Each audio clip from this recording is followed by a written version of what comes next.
Hi there, it's Gina Gardner here, and it's day 5 of the Happiness Challenge.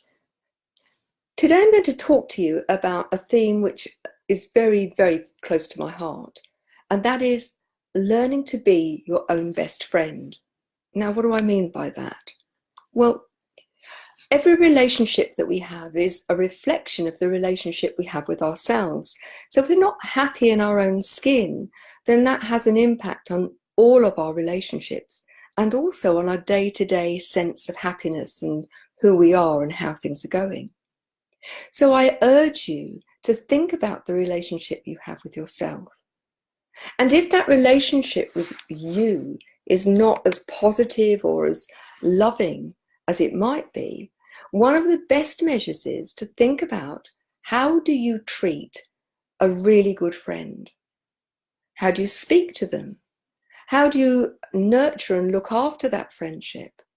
And my question to you is, do you approach the relationship with yourself as you do that with a really good friend?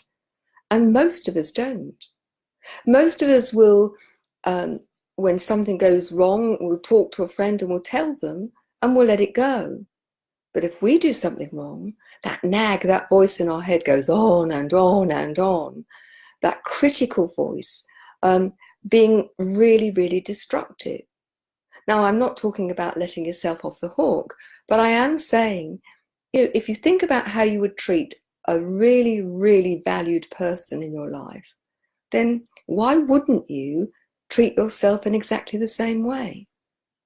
Imagine a pair of scales and think about the criteria you use to measure performance, behavior, everything really, and think about how, what you would say was really good if it was done by a friend.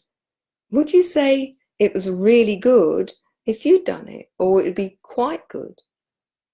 If one of your friends did something really well, would you compliment them and say, well done you?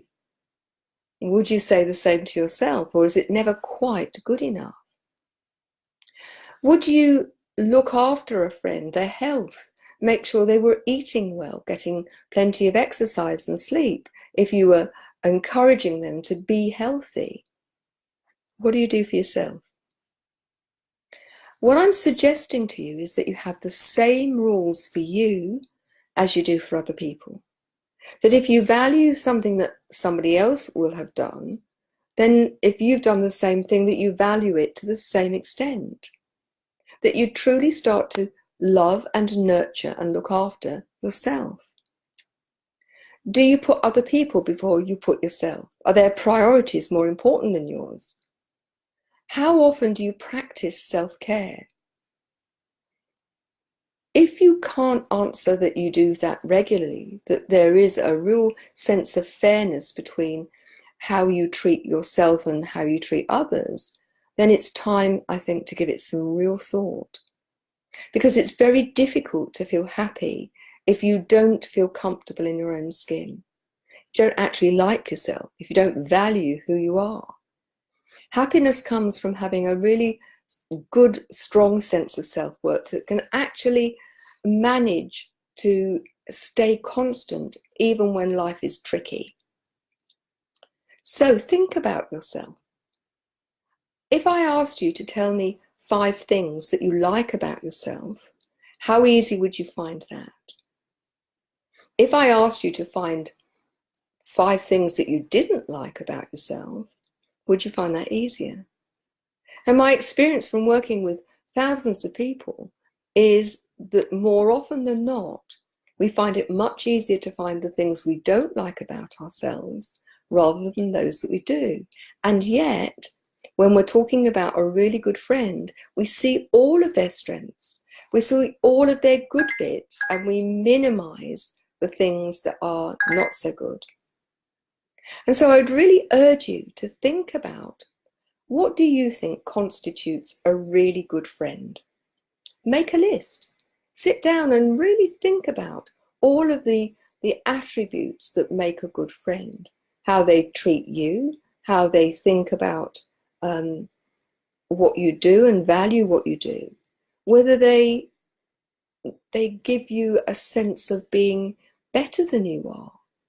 Because really good friends bolster your confidence. They want the best for you. They encourage you to do those things which perhaps you don't feel brave enough to do. And yet when it comes to ourselves, we are often at the very bottom of the pile. We don't have a sense of balance. That negative voice nags and nags and nags. You should have done this. You shouldn't have done that. Why did you do that? Why didn't you do that? And it very often will keep us awake, and that voice will nag long after the situation is over. I would really urge you to look at the situation. If you've done something wrong, do your very best to put it right. If you can't put it right, then at least learn from it. And when you have learned from it, let it go and forgive yourself. And that's what really good friends do, is they let people know that what they're doing isn't acceptable, and then they let it go. They move on. They also look for opportunities to treat their friend, to do nice things for them, to make them feel special. How often do you make yourself feel special? How often do you give yourself some time just for you to recharge your batteries? Or is it always chasing your tail trying to do something for other people? If it was your best friend, you would do something to help them have a more balanced view of life and to look after themselves. So why is it we don't do it for ourselves? But if you want to be happy, truly happy, consistently happy, everything starts with you. You're the common denominator. You take yourself into every second of your life, from the moment you're born until you die. Doesn't it make sense to get it right for you, to work on that relationship that you have with you? Because you only have you. You're never going to turn into somebody else, but you can turn into the best version of you by working on the things that you don't like about yourself and accepting those things that you can't change. Let me give you a few examples. When I was in my teenage years, my younger brother, David, used to be very rude about my thighs. I won't tell you what he called me, but you can imagine. When I couldn't walk and I was stuck in a wheelchair, I was much more concerned about the functionality of my legs than the shape of them. You know, you have this body, and so far as we know, although they can now change bits with transplants and so on, ultimately, the vast majority of your body you're going to have all through your life. So why wouldn't you look after it? Being your own best friend is about being loving to yourself, not self-indulgent, but loving. And being loving, I believe, if you're unconditionally loving to yourself, means that you want the best. And that means that you have high standards, that you don't actually let yourself go, that you will look after yourself physically, emotionally, and spiritually. Hi, Vicky, nice to see you there. So what is it you do to nurture yourself? Do you put everybody else before you? Do you take the time to give yourself space? Do you allow yourself to do the things that you want to do? Do you give yourself permission, or do you wait for somebody else to tell you it's all right?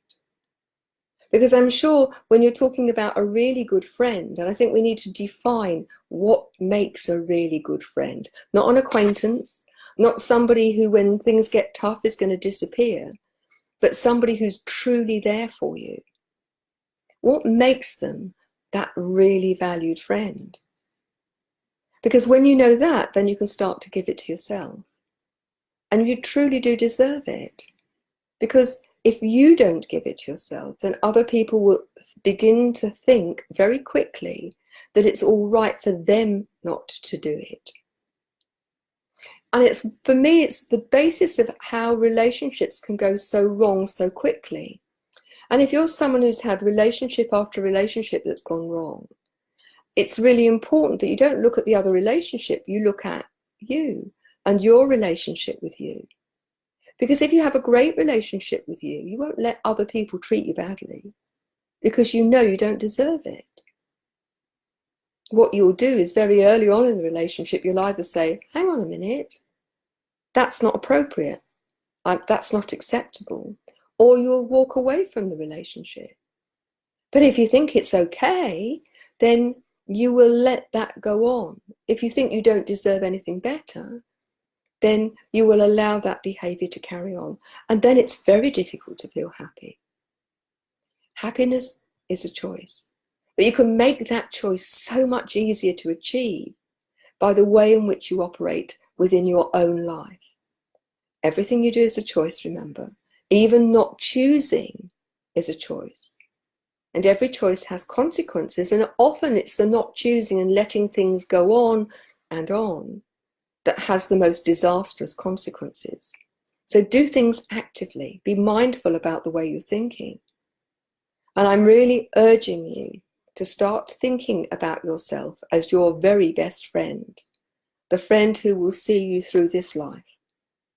And start to treat yourself well. Love to know how you nurture and look after yourself. Love to know what your challenges are, so please use the chat box. I'll be putting in the comments box the website genuinely-you.com. That's genuinely and then the little line and the word you.com. There are loads of free resources there. You can download a free digital version of my latest book, Thriving Not Surviving, The 5 Secret Pathways to Happiness, Success and Fulfillment. And I'm really thrilled that it's become a #1 international best-selling book. You can also sign up for the free TV show, The Genuinely You Show. So go to genuinely-you.com and you'll find all of those resources for free there. Lots of genuine chats as well. Lots of themes, lots of podcasts and articles. But please do let us know what you think about being your own best friend and share this with the people that you know.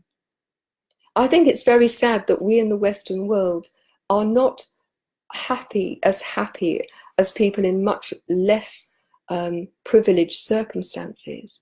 And I think it's up to us all to make the decision that we're going to make our life happier.